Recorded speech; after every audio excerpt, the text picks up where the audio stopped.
Assalamualaikum warahmatullahi wabarakatuh.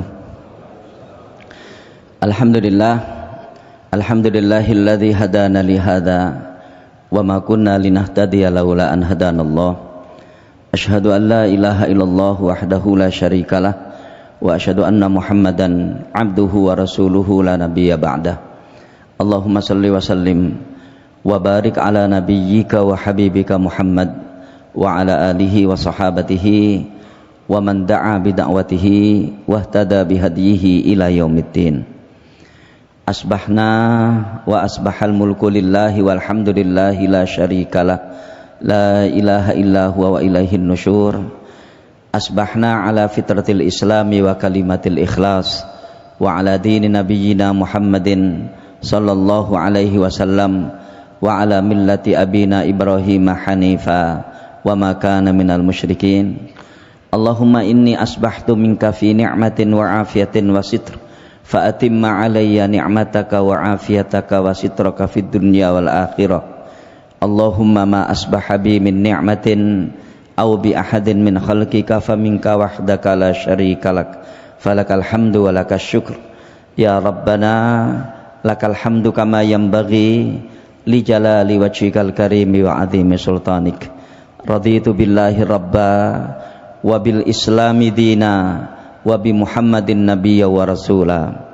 Subhanallahi wa bihamdihi adada khalqihi wa ridha nafsihi wa zinata arshihi wa midada kalimatihi. Bismillahilladzi la yadurru ma asmihi syai'un fil ardi wa la fis sama' wa huwas sami'ul alim. Allahumma inna na'udzubika min an nusyrika bika syai'an na'lamu wa nastaghfiruka lima la na'lamu.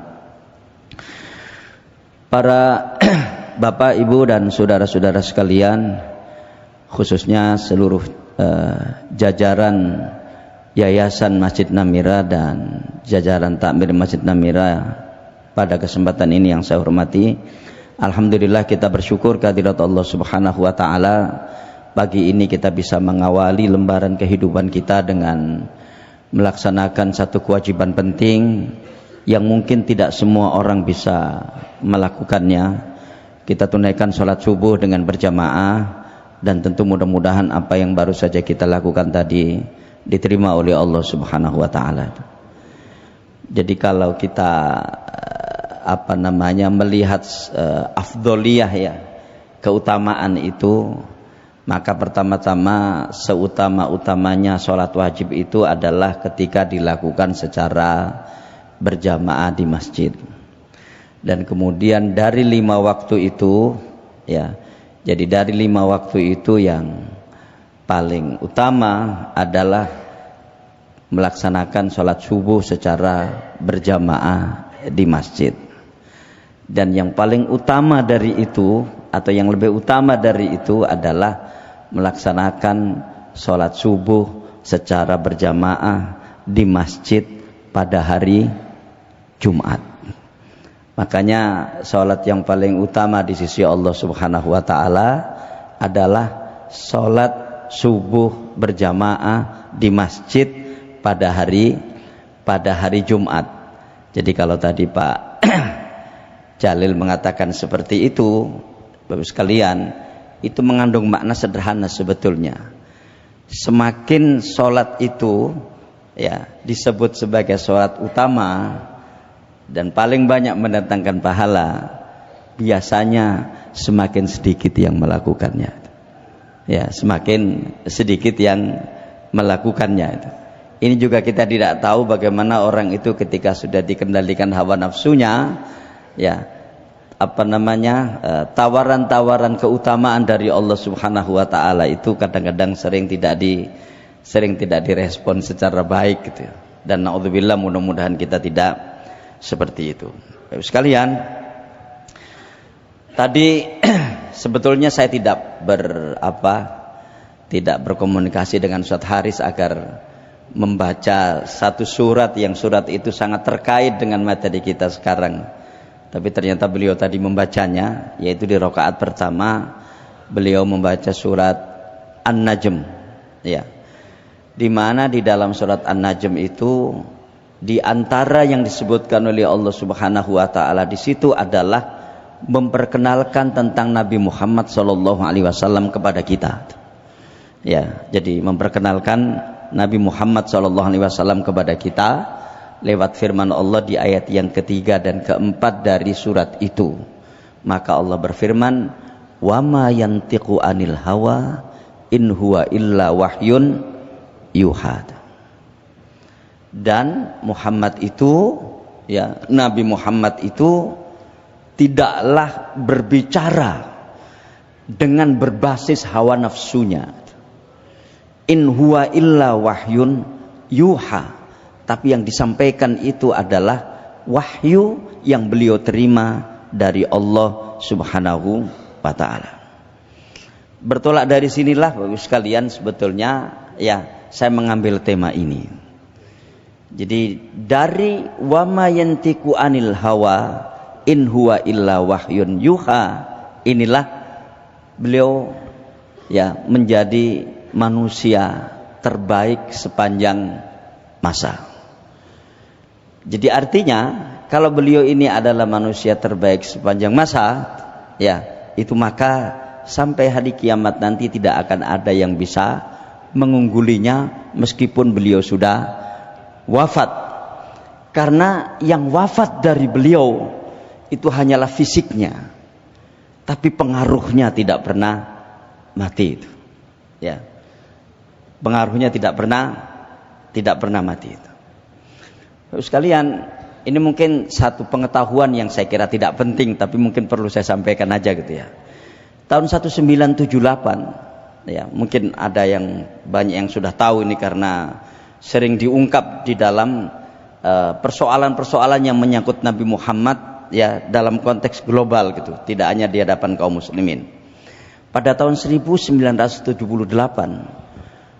seorang astrofisikawan Yahudi dari Amerika yang bernama Michael Hertz itu mengarang buku yang berjudul 100 tokoh yang paling berpengaruh di dalam sejarah. Jadi 100 tokoh yang paling berpengaruh di dalam sejarah. Ini orang Yahudi ini. Yang ngarang ini orang Yahudi. Nah, dia mengarang buku itu setelah hampir 2 tahun dia mempelajari tokoh-tokoh yang ada di dunia ini mulai Nabi Adam alaihissalam sampai dia hidup saat itu. Siapakah di antara tokoh-tokoh itu, siapakah di antara orang-orang itu yang paling berpengaruh di dalam sejarah. Ini bukan paling populer. Orang populer belum tentu berpengaruh. Berpengaruh itu artinya jejaknya itu sangat kuat gitu ya, ketika yang bersangkutan itu sudah wafat ya, jejaknya itu sangat kuat meskipun yang bersangkutan sudah wafat ya. Misalnya kalau dalam skop nasional di Indonesia misalnya ya, maka tersebutlah nama-namanya orang yang jejaknya itu kuat gitu ya. Jadi misalnya yang disebut oleh Pak Jalil Profesor Dr. Hamka misalnya ya, beliau itu jejak spiritualnya sangat kuat sampai sekarang untuk skala Indonesia. Bahkan barangkali sulit ya orang yang bisa menandingi beliau untuk di Indonesia yang terkait dengan persoalan-persoalan yang akurat dalam masalah agama.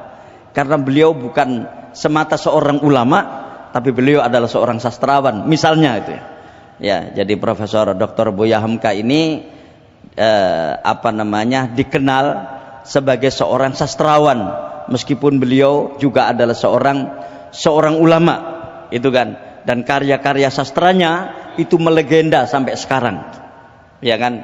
Itu yang dimaksud dengan berpengaruh di situ. Dia mengarang novel misalnya, mengarang roman sejarah misalnya yang berjudul Tenggelamnya Kapal Van der Wijk misalnya.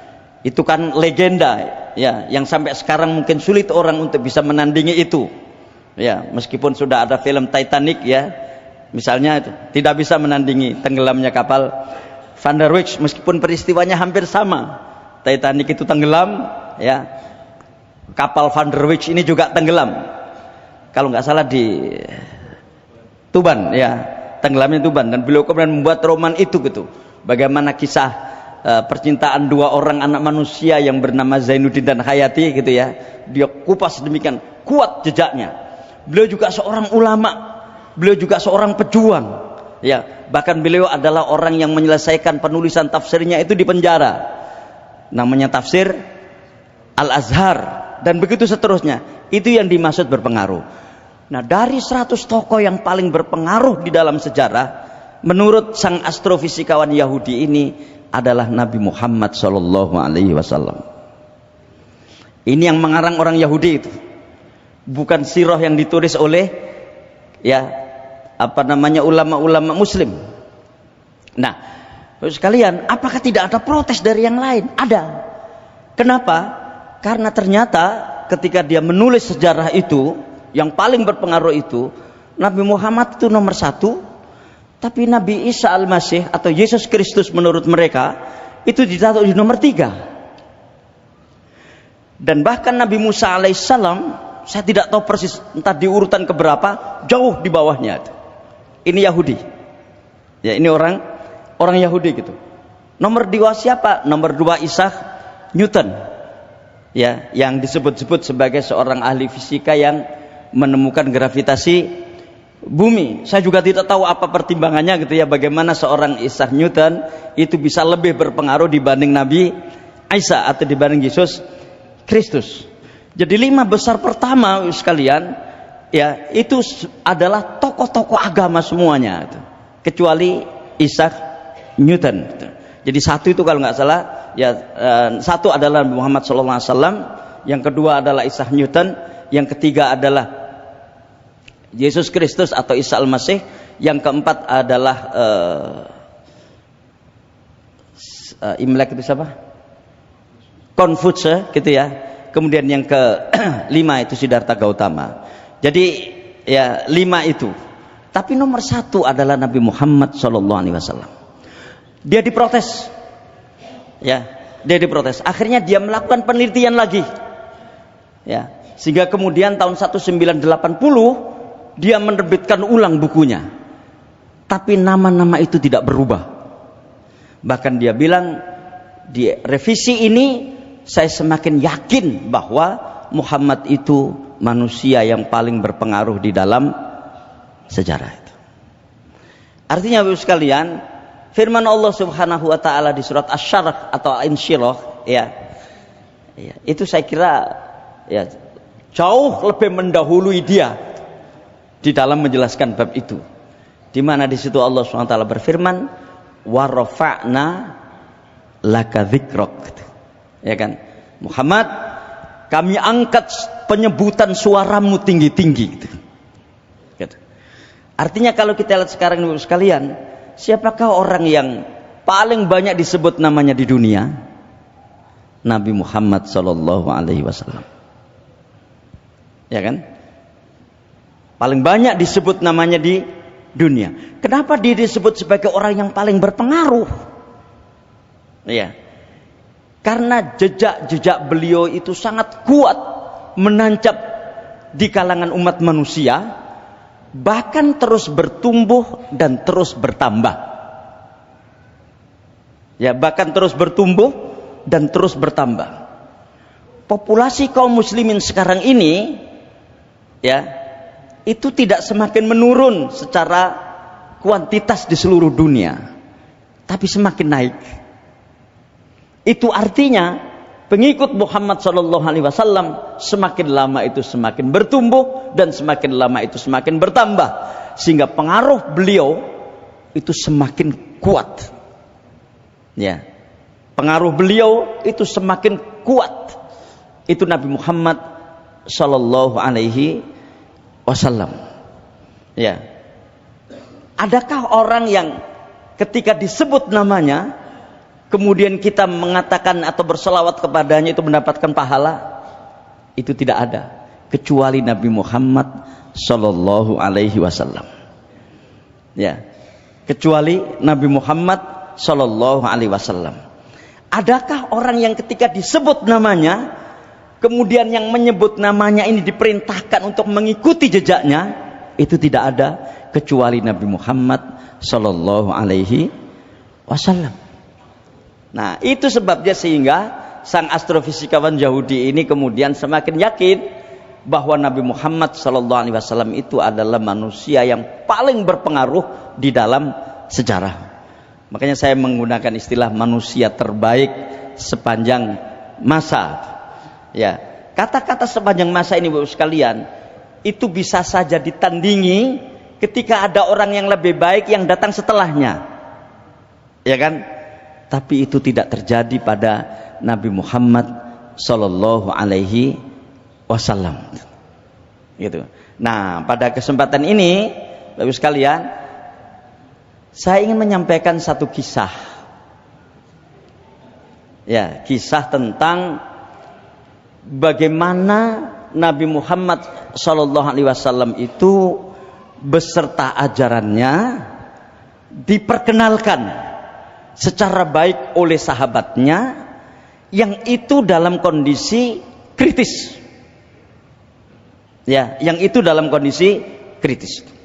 Baik, saya kasih background sedikit tentang masalah ini. Ketika Rasulullah SAW diutus menjadi Rasul, ya, jadi kalau mungkin boleh saya menyimpulkan dan mudah-mudahan ini tidak salah gitu ya. Jadi kalau SK kenabian itu surat Al-Alaq ayat yang pertama sampai dengan ayat yang ke-5. Kita tahu itu kan ya. Jadi Iqra bismi rabbikal ladzi khalaq, khalaqal insana min 'alaq, Iqra wa rabbukal akram alladzi 'allama bil qalam, 'allamal insana ma lam ya'lam. Ya, itu SK kenabian, ya. Kemudian SK kerasulan itu 6 bulan setelah itu. Dengan diturunkannya surat Al-Muddatsir ayat yang pertama sampai dengan ayat yang ke-7. Ya ayyuhal muddatsir qum fa'andzir wa rabbaka fakabbir wa thiyabaka fatahhir war rujza fahjur wa la tamnun tastakthir wa li rabbika fasbir. Jadi wahai orang yang berselimut, bangunlah dan berilah peringatan. Maksudnya adalah Nabi sallallahu alaihi wasallam. Ya, dan Tuhanmu maka agungkanlah, pakaianmu maka sucikanlah. Ya, perbuatan-perbuatan dosa jauhilah, dan jangan sekali-kali engkau memberi dalam rangka mendapatkan balasan yang lebih banyak, dan untuk Tuhanmu maka bersabarlah. Ada 5 instruksi di situ, ya, di surat Al-Muddatsir ayat yang pertama sampai dengan ayat yang ke-7. Ya, itu adalah SK kerasulan. Akhirnya Rasulullah SAW kemudian melakukan dakwahnya, ya, mengajak orang untuk masuk Islam, ya, dan itu bukan persoalan mudah, dan itu sebabnya salah satunya kenapa beliau dianggap sebagai orang yang berpengaruh di dalam sejarah, paling berpengaruh di dalam sejarah, karena Nabi diutus itu tidak didukung oleh kekuasaan, sehingga kemudian dengan mudahnya beliau akan bisa merekrut banyak orang. Beliau tidak didukung oleh konglomerat waktu itu, atau istilahnya dalam Al-Quran al-mala'ul a'la. Ya, jadi beliau tidak didukung oleh basic-basic sosial yang ada pada saat itu. Bahkan beliau harus konfrontasi, harus berhadapan, ya, dengan basic-basic sosial yang sudah mapan saat itu, yang sudah menggurita saat itu. Ya, makanya ya cukup pelan-pelan kan mendapatkan orang. Kenapa? Karena beliau nggak di backup oleh siapa-siapa waktu itu, hanya tentu oleh Allah Subhanahu Wa Taala. Pertama beliau mendapatkan 5 orang, ya kan? 4 orang, ya kan?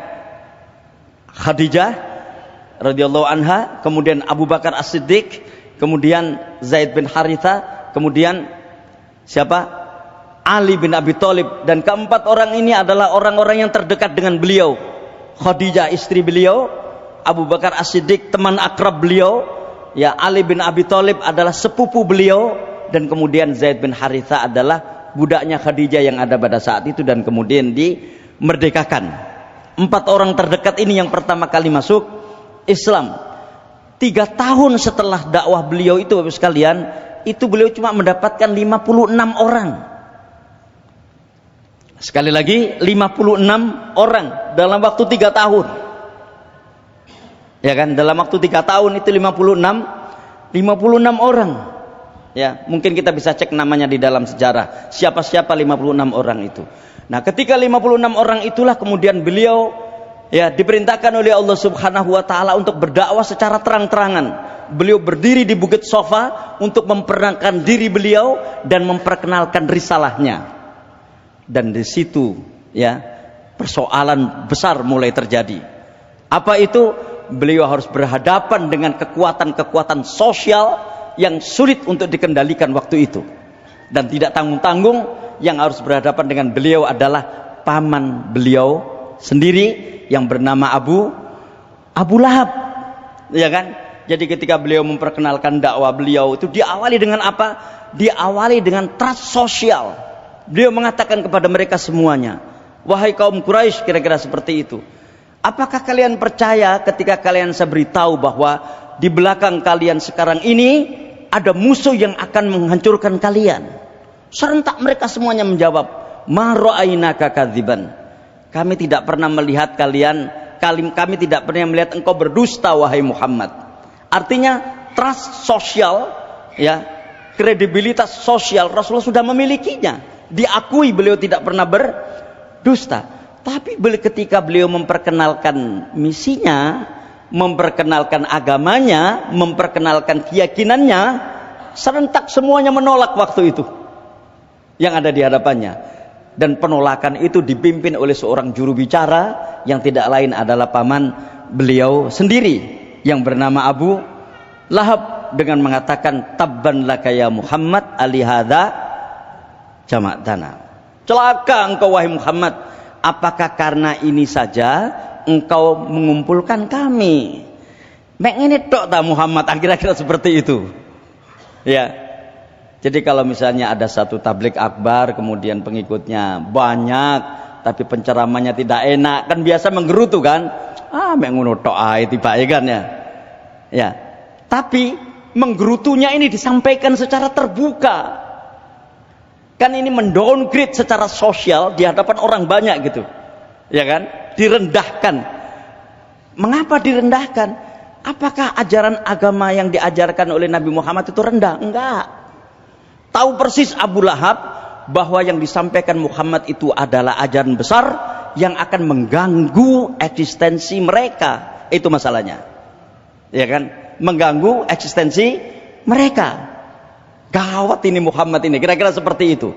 Karena itu di downgrade telah ajaran Nabi Muhammad SAW tersebut. Nah, begitulah seterusnya Bapak Ibu sekalian. Akhirnya hari-hari setelah beliau berdakwah secara terang-terangan di atas Bukit Sofa itu, kaum muslimin mengalami tekanan yang luar biasa. Ya, kaum muslimin mengalami tekanan yang luar biasa itu. Ya. Tapi yang menarik adalah bahwa dari tekanan-tekanan yang mereka lakukan itu, tidak ada satupun di antara kaum muslimin atau para sahabat yang kemudian murtad dari ajaran Islam. Tidak ada. Ya, tidak ada. Itulah makanya kehebatan agama ini tuh seperti itu. Semakin dia ditekan, itu semakin tumbuh. Itu Islam. Ya, itu Islam. Artinya Bapak Ibu sekalian, kalau kita kemudian mengalami tekanan ekonomi sedikit saja kok malas sholat, kelihatannya kita perlu bertanya, aku ki Islam temen nopo? Enggak. Ya, sederhana sebetulnya itu analoginya itu ya. Kita tekanan kena musibah sedikit saja, ya, kemudian malas melakukan ibadah, tuh. Perlu kita tanya pada diri kita masing-masing, dewe iki Islam temenan nopo? Enggak. Ya, jadi mereka mengatakan itu. Nah, sekalian, akhirnya Rasulullah punya inisiatif gitu. Ya, gini saja. Ya, kalian di seberang sana itu, maksudnya itu di Afrika Tengah ada negara yang bernama, ada negeri yang bernama Habasyah atau Ethiopia sekarang. Ya, saudara, barangkali kalian hijrah ke sana. Di sana itu saya dengar ada seorang raja yang adil. Ya, seorang raja yang adil, namanya Raja Najasyi. Itu ya, namanya Raja Najasyi. Akhirnya pada tahun kelima dari kenabian, jadi pada tahun kelima dari kenabian, ya, Rasulullah SAW mengutus mereka untuk hijrah ke Habasyah. Ya, jadi hijrah ke Habasyah itu 2 kali di tahun yang sama. Karena hijrah pertama itu cuma sebulan untuk gladi resik. istilahnya. Apakah benar di sana seperti itu? Jadi ketika kondisinya di sana memang aman, bagus dan seterusnya, akhirnya rombongan kedua atau hijrah yang kedua ini cukup banyak, terdiri dari 83 orang laki-laki dan 18 perempuan yang hijrah ke Habasyah ini. Ya, hijrah ke Habasyah ini. Di rombongan itu terdapat sahabat-sahabat utama. Ya, ada Utsman bin Affan yang waktu itu sudah menikah dengan putri Rasulullah SAW yang bernama Ruqayyah. Jadi yang ikut berangkat ke sana itu ada Utsman bin Affan dengan Ruqayyah dan ada Ja'far bin Abi Thalib. Ya, yang hijrah ke Habasyah itu. Orang Quraisy mendengar ini, ya, gawat ini. Ternyata istilahnya kalau mungkin bahasa saya, wawasan geopolitik Muhammad ini luar biasa tinggi sudah. Ya. Bagaimana dia sudah mendengar siapa yang memberitahu dia gitu bahwa di sana ada seorang raja adil yang bernama Raja Najasyi gitu. Itu kan jadi wawasan internasionalnya kira-kira seperti itu. Dari mana Muhammad tahu itu? Akhirnya mereka mengikuti rombongan ini agar jangan sampai mereka diterima oleh Raja Najasyi itu. Diutuslah 2 orang diplomat Arab waktu itu yang bernama Amr bin As dan Abdullah bin Abi Rabi'ah. Ya. 2 orang ini akhirnya Amr bin As ini masuk Islam. Ya, masuk Islam. Nah, Abdullah bin Abi Rabi'ah ini tetap kafir sampai dia meninggal. Tapi waktu itu ya Amr bin As ini dikenal sebagai orang pintar, pandai berdebat gitu ya. Dan inilah nanti yang diharapkan bisa menjadikan Raja Najasyi menolak kaum muslimin yang mau hijrah ke sana. 83 orang bayangkan, dan 83 laki-laki dan 18 orang perempuan. Akhirnya mereka ke sana. Ya, mereka ke sana. Saat mereka ke sana, sekalian, ya, yang pertama kali bicara itu adalah 2 orang tadi. Dan mereka ini diperkenalkan sebagai orang-orang yang memecah belah kaumnya dengan menghadirkan sebuah ajaran baru. Ya, menghadirkan sebuah ajaran baru. Ya mungkin gambarannya, wahai raja, orang yang datang kepada kalian ini, orang yang datang kepada Anda ini adalah orang-orang yang di negerinya sana itu memecah belah kaumnya dengan menghadirkan satu ideologi baru. Kira-kira seperti itu. Jadi tauhid, ideologi tauhid, Islam itu dianggap memecah belah, ya kan? Orang-orang yang ada di sana, kira-kira seperti itu. Kenapa? Karena mereka sudah menyembah berhala kan semuanya, dan mereka sudah bersatu padu menyembah berhala ini selama bertahun-tahun. Tiba-tiba ada ajaran baru, membawa ajaran baru yang kemudian ajaran itu secara diametral bertentangan dengan ajaran menyembah patung dan berhala itu kan tertarik ini raja itu. Kurang ajar ini, kira-kira seperti itu ya. Nah, caranya ketika dia tertarik itu karena pada saat Amr bin As memperkenalkan diri bahwa rombongan ini adalah orang-orang yang memecah belah kaumnya, saat itu raja ini juga disuap, dikasih gratifikasi, kira-kira seperti itu ya, emas, perak gitu dikasihkan semuanya gitu, agar dia semakin yakin dan kemudian menolak rombongan Utsman bin Affan dan Ja'far bin Abi Thalib tersebut. Nah, kira-kira seperti itu. Nah, sekalian, akhirnya disitulah terjadi dialog antara Raja Najasyi dengan kaum muslimin.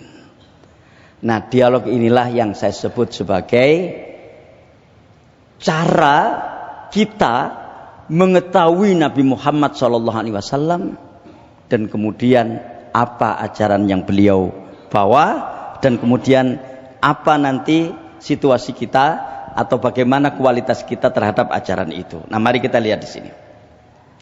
Sa'alan Najasyi, jadi Najasyi bertanya, man hajara minas sahabati radhiyallahu anhum ila ardil Habasyah.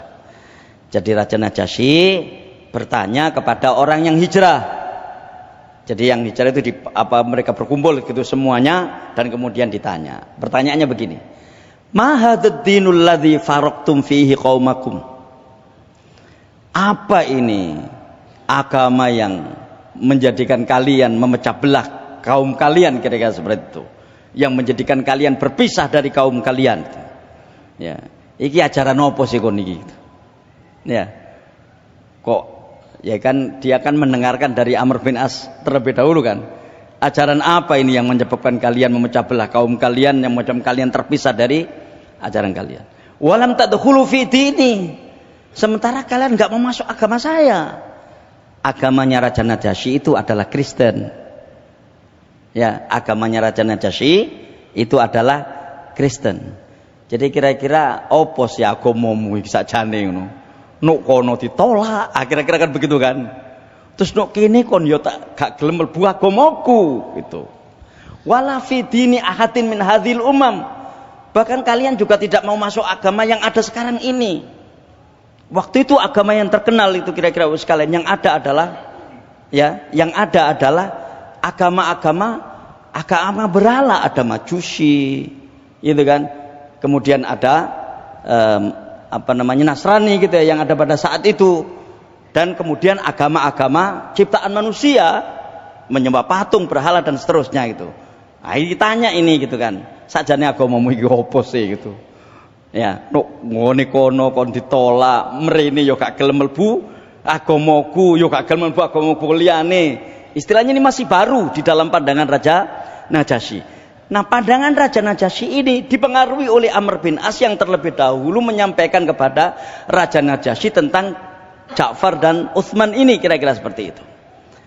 Fakana alladzi kalamahu Ja'far bin Abi Thalib, ya, Ja'far bin Abi Thalib radhiyallahu an. Yang menjadi juru bicara waktu itu adalah Ja'far bin Abi Thalib. Jadi lihat Bapak sekalian, bagaimana kecerdasan Ja'far ini untuk memperkenalkan agama Islam kepada Raja Najasyi itu. Ya. Jadi tidak mengatakan Islam itu wahai raja, ya, adalah agama yang terdiri dari 5 rukun. Pertama syahadat, salat, enggak dia. Enggak. Dia mengatakan begini. Ayyuhal malik. Ya, kita lihat di situ. Wahai raja. Kunna qauman ahla jahiliyah. Wahai raja, dulu kami ini orang jahiliyah. Ya. Dulu kami ini orang jahiliyah. Lihat kalimat ini. Artinya bahwa kehadiran Islam itu sebetulnya adalah untuk memperbaiki situasi yang sudah berantakan waktu itu. Berantakannya situasi yang ada pada saat itu disebut dengan jahiliyah. Nah, kira-kira kan begitu kan? Nah, ini ya. Kemudian mengatakan na'budul asnam. Kami menyembah berhala waktu itu. Wa na'kulul maitah, kami makan bangkai. Wa na'til fawahish, kami melakukan perbuatan-perbuatan keji. Wa naqta'ul arham, kami memutus silaturahim. Wa nusi'ul jiwar, kami jelek hubungan kami dengan para tetangga.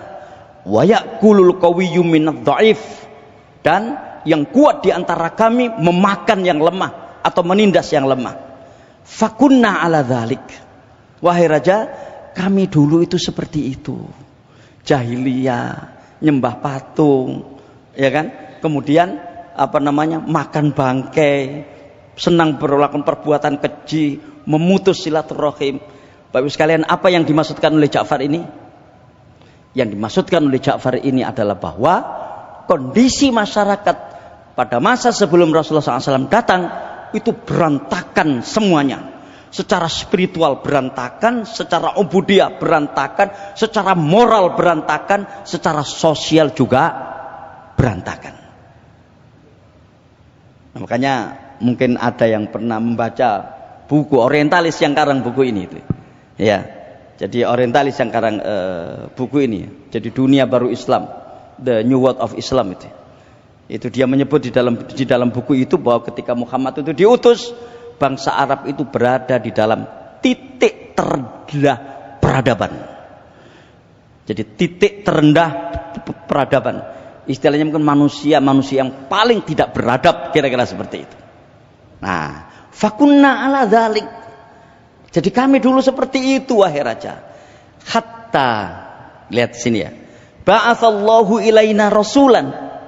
Sampai kemudian Allah mengutus kepada kami seorang rasul. Ya. Na'rifu nasabahu. Kami tahu status keturunannya. Jelas. Ya, keturunan terhormat. Ya, bapaknya terhormat, ibunya terhormat, sukunya terhormat. Kira-kira seperti itu kan.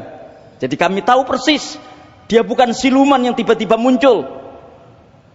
Ya, tapi dia adalah orang yang diutus dari golongan kami yang kami mengenal baik siapa dia dari keturunannya.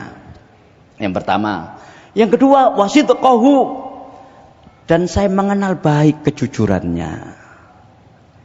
Ya, kejujurannya. Wa amanatahu, dan saya juga mengenal dengan baik tanggung jawabnya. Wa afafahu, dan saya juga mengenal dengan baik kesuciannya. Ya. Artinya Nabi Muhammad SAW ini diutus oleh Allah Subhanahu wa taala itu bagaikan mutiara, ya, di tengah berbagai macam kotoran yang ada pada saat itu gitu. Ini orang yang nongol dengan kondisi yang jauh berbeda dengan masyarakat yang ada pada saat itu. Diperkenalkan dulu. Artinya bahwa Bapak sekalian, beliau memperkenalkan Nabi Muhammad SAW ini sebagai orang yang memang layak untuk diterima. Ya, kira-kira seperti itu. Dia orang baik di tengah masyarakat yang tidak baik, di mana ketidakbaikan masyarakat yang ada pada saat itu disebutkan satu persatu terkait dengan akidahnya nggak baik. Apa? Menyembah berhala. Ya. Ibadahnya nggak baik. Apa? Menyembah patung. Akhlaknya nggak baik. Apa? Ya. Senang melakukan penindasan, memutus silaturahim. Coba rinci di situ kan. Melakukan perbuatan-perbuatan keji, senang melanggar hal-hal yang dilarang dan seterusnya itu. Itu ya. Nah, sudah sampai di situ. Kemudian fada'ana ilallahi litauhidihi. Lihat bagaimana runtutnya ini ya. Maka kemudian Rasul ini ya mengajak kami kepada Allah. Untuk apa? Litauhidihi. Untuk mentauhidkannya, mengesakannya, walina'budahu, dan untuk beribadah kepadanya. Nah, lihat Bapak sekalian, ketika beliau ditanya tentang apa sih agamamu itu, apa sih agamamu, sing nuk kono kon ditolak, mrene yo kon gak gelem mlebu nang ngene agamaku, gitu kan? Sebagaimana informasi dari Amr bin As tadi yang sudah brainwashing istilahnya si Raja Najasyi tersebut gitu. Jadi bayangkan gitu ya Bapak sekalian, wahai raja, dulu kami ini brengsek, kira-kira begitu. Maka Allah mengutus kepada kami seorang rasul yang kami tahu nasabnya, kami tahu kejujurannya, kami tahu amanahnya, kami tahu kesuciannya. Dia mengajak kami untuk menyembah Allah Subhanahu wa taala. Ya, dia mengajak kami untuk menyembah Allah Subhanahu wa taala. Wa nakhla ma kunna na'budu nahnu wa abauna min dunihi minal hijarati wal ausan. Dan melepaskan diri dari berbagai macam bentuk penyembahan yang dilakukan oleh bapak-bapak kami dulu selain Allah Subhanahu wa taala, baik dari batu maupun dari berhala. Jadi menyembah batu, menyembah berhala. Itu ya sekalian. Artinya sekalian, sebetulnya kalau kita lihat di sini, bagaimana Ja'far bin Abi Thalib ini menyampaikan kepada sang raja, ya, bahwa di antara bentuk ya kejahiliaan kami wahai raja, itu adalah kami menyembah sesuatu yang tidak layak untuk disembah. Kira-kira begitu. Ya, Bapak sekalian, ini juga berlaku buat sesembahan-sesembahan yang lain, berhala-berhala yang lain. Karena ternyata ada berhala sekalian yang dia tidak berwujud tapi sangat berbahaya. Apa namanya? Hawa nafsu. Ya kan? Hawa nafsu. Dan bahayanya memberhalakan hawa nafsu itu adalah yang bersangkutan ini masih muslim. Makanya Allah berfirman di ayat yang ke-23 dari surat apa itu? Al-Jathiyah, ya. Itu satu hadis ya. Jadi di situ Allah berfirman begini, afarra'aita man ittakhadha ilahahu hawa. Muhammad, tahukah kamu orang-orang yang menuhankan hawa nafsunya? Wa adhallahu Allahu ala ilmin, dan Allah Subhanahu wa taala menyesatkannya dalam kondisi dia sadar bahwa dia itu tersesat.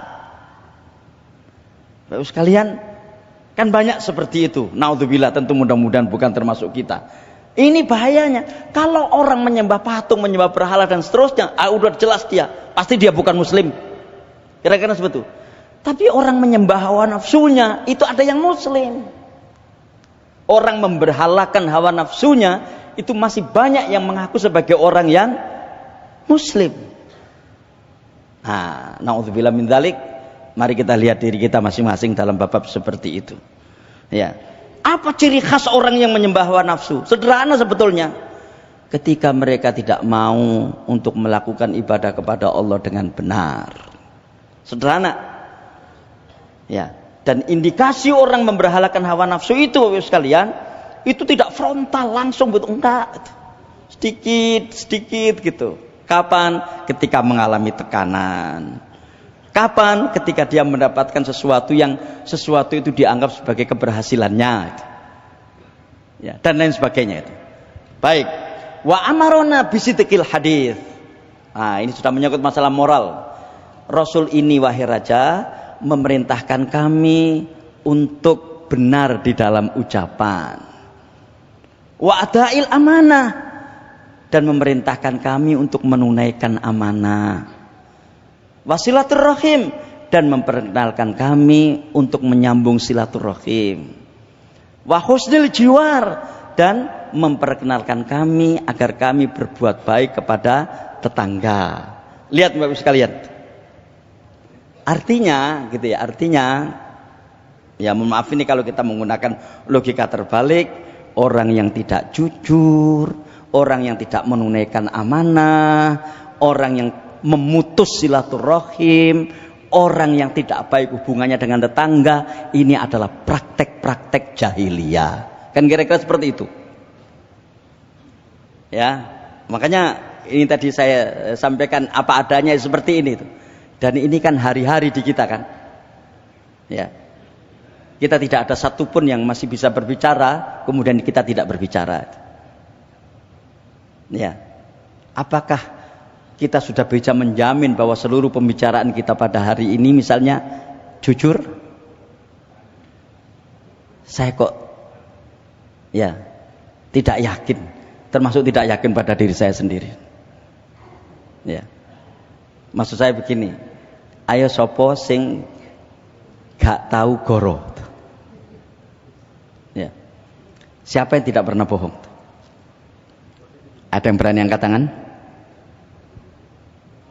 Nggak ada kan? Artinya Bapak sekalian, nun sewu mohon maaf ini mungkin agak keras ya, tapi saya beberapa kali menyampaikan bahwa kita ngaji itu sedang mencari penyakit sebetulnya untuk kemudian kita obati. Artinya praktek-praktek kejahiliaan dalam bab moral itu masih kita lakukan. Ini kan ininya, wa amarona bisidqil hadis. Rasul ini datang dan memerintahkan kami untuk jujur dalam ucapan. Wa adail amanah, dan menunaikan amanah dengan baik.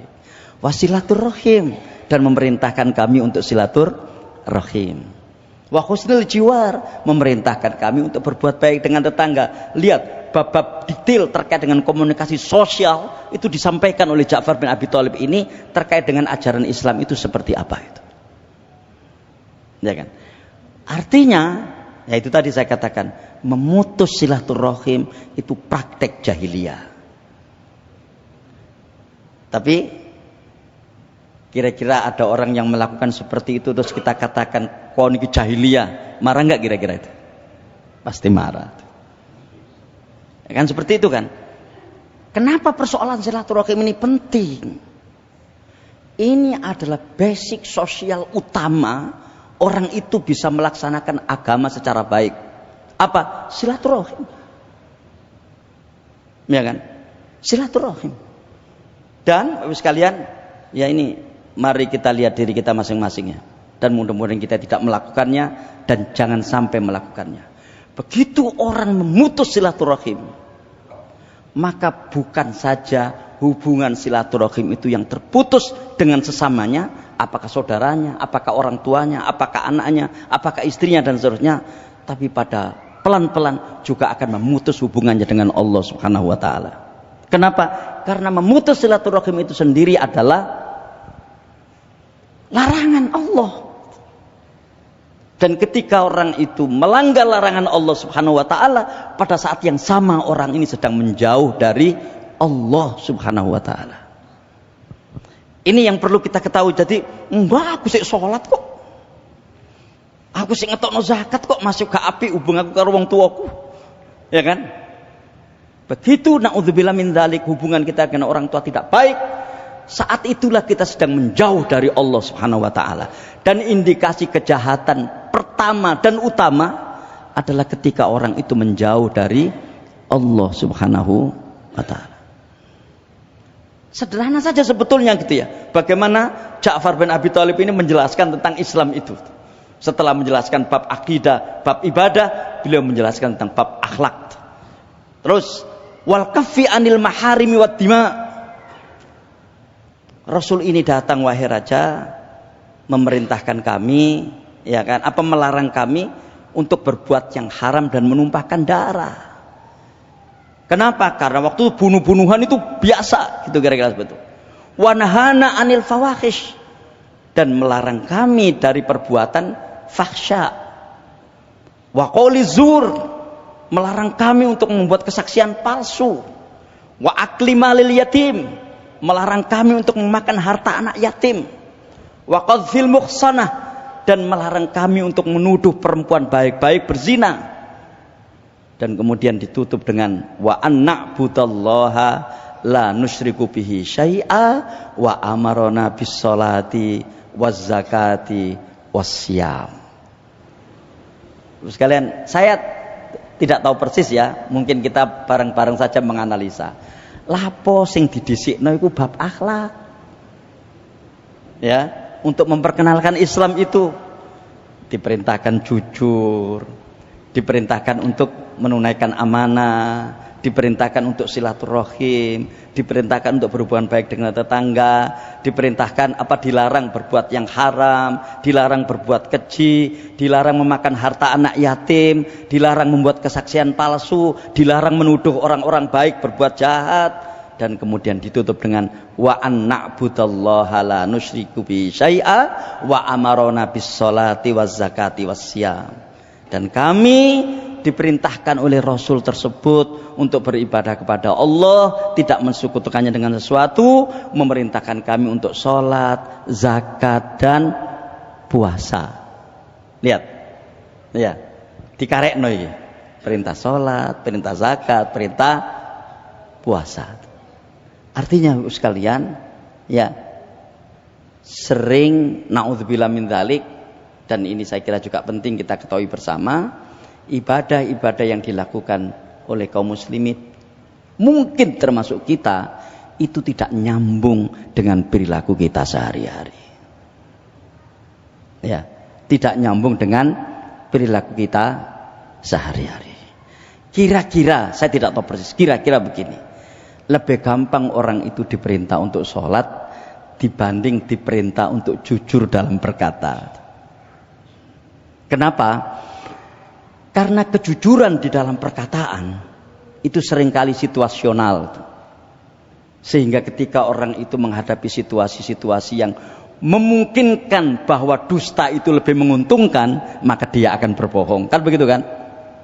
Sementara kalau sholat kan kita sudah tidak boleh macam-macam kan? Ya sudah itu, takbiratul ihram, ya baca al-fatihah seterusnya sampai kemudian salam. Sehingga itu tadi mungkin seperti itu. Bagaimana akhlak, ya itu tidak nyambung dengan ibadah. Karena ini yang kita khawatirkan dalam kehidupan kita. Ya, betapa ibadah-ibadah kita ini tidak nyambung dengan akhlak. Dan itu juga sebabnya kenapa misi besar Rasulullah SAW yang kemudian beliau disebut sebagai manusia yang paling berpengaruh di dalam sejarah, itu adalah karena jejak akhlakul karimahnya. Yang kemudian Rasulullah bersabda, innama bu'itsu li utammima makarimal akhlak. Kami ini diutus untuk menyempurnakan akhlak yang baik. Itu artinya betapa persoalan moralitas itu persoalan mendasar yang dia harus menjadi efek positif dari ibadah-ibadah yang dilakukan seseorang. Itu. Nah, saya kira dari penjelasan ini kan berarti ada 3 reformasi besar gitu yang dilakukan Nabi SAW ini. Pertama adalah pertama adalah reformasi keyakinan, mengajak manusia dari berbuat syirik ya kepada tauhid. Yang kedua adalah reformasi cara menyembah Tuhan. Ya, cara menyembah Tuhan. Di mana pada masa jahiliyah waktu itu mereka itu menyembah dengan berbasis ikut-ikutan apa yang dilakukan oleh bapak-bapaknya dulu. Ya, atau yang disebut dengan taklid. Mengapa kamu menyembah patung-patung itu? Maka mereka mengatakan, demikianlah bapak-bapak kami dulu melakukannya, maka sekarang kami mengerjakannya. Dan yang ketiga adalah reformasi moral. Peradaban masyarakat Arab waktu itu adalah peradaban yang sama sekali tidak beradab. Disebutkan di situ kan, ya, jadi bagaimana yang kuat menindas yang lemah dan seterusnya dan seterusnya. Dan kemudian dihadirkan dengan kejujuran ucapan, ya, menunaikan amanah, silaturahim dan lain sebagainya. Terus sekalian, ini sebabnya yang kemudian ajaran Nabi Muhammad SAW ini menjadi ajaran paling komprehensif yang dibutuhkan oleh umat manusia. Maka saya sebutkan satu saja, mungkin nanti ada 7 sebab kenapa Hertz mengatakan Muhammad ini sebagai manusia yang paling berpengaruh di dalam sejarah. Dia mengatakan Muhammad ini berpengaruh dalam 2 kehidupan sekaligus, kata dia. Ya, kehidupan keagamaan, kata dia, dan kehidupan sekuler. Maksudnya adalah kehidupan dunia. Jadi Muhammad itu adalah manusia yang paling berpengaruh dalam 2 kehidupan sekaligus. Kehidupan agama dan kehidupan dunia. 2 kehidupan ini Bapak sekalian, itu kan sulit untuk disatukan kan? Tapi Muhammad menyatukannya dengan sebaik-baiknya sampai akhirnya ajarannya ini sekarang diikuti oleh lebih dari 2 miliar umat manusia. Artinya dalam sehari itu minimal 2 miliar umat manusia yang menyebut nama Muhammad SAW. Minimal dalam sehari lebih 2 miliar umat manusia yang mengikuti jejak Muhammad SAW. Minimal dan seterusnya dan seterusnya. Mbocek didik akeh kita kan tiap hari sholat, tiap hari zakat, tiap hari kadang-kadang puasa ketika di Senin Kamis atau yang lainnya. Tiap hari melakukan kebaikan, di mana kebaikan-kebaikan itu bersumber dari Nabi Muhammad SAW. Maka maha benar Allah ketika berfirman, wa rafa'na laka dzikrak. Kami telah meninggikan penyebutan namamu wahai Muhammad dengan penyebutan yang setinggi-tingginya. Allahumma shalli ala Muhammad wa ala alihi wa sahabatihi ajmain. Assalamualaikum warahmatullahi wabarakatuh.